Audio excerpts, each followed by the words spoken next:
Good morning! Luto tayo ng pansit. Good morning everyone, everybody. Heto na, nakaready na ang pansit ng ating lulutuin. Wow, looking good. Sabaw kulo-kulo. Lagay na natin ang fresh pansit. Yummy! At isusunod na naman natin ang gulay. Napakaraming gulay. Carrots at saka bagyo beans and cabbage. At imikos ng mikos natin. Oyster sauce. Ang oyster sauce ay nagbibigay ng dagdag lasa ng ating nilutong pansit. Lagyan natin ng magic sarap. Mas lalong pinalasa.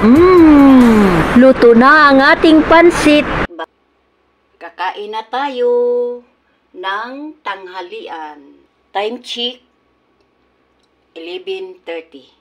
Hanggang dito na lang ang aking video. Kung nagustuhan niyo ang video ito, please subscribe to my YouTube channel, Nanay Lorelai Vlog. And please follow to my Facebook page. Thank you for watching. God bless everyone. Bye!